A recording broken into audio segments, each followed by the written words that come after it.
Hello guys, and welcome to How Logical. Today, we're gonna look at how to turn off Facebook Messenger email notifications.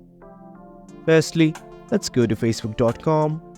Once Facebook has opened, on the top right side next to the bell icon, you will find your account.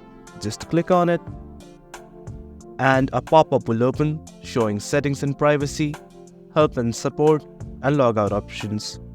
Click on Settings and Privacy, then again Settings. Once the settings page has opened, on the left hand side, if you scroll down, you will find something like notifications with a bell icon. Click on it and it will show you what notifications you receive.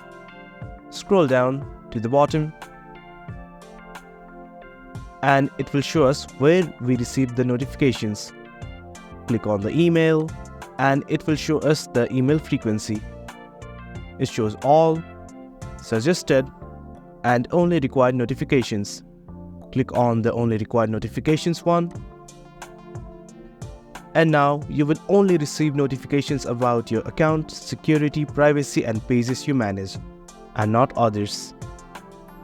That's it for the video, guys. If you liked this video, do remember to hit like, share, and subscribe. Thank you.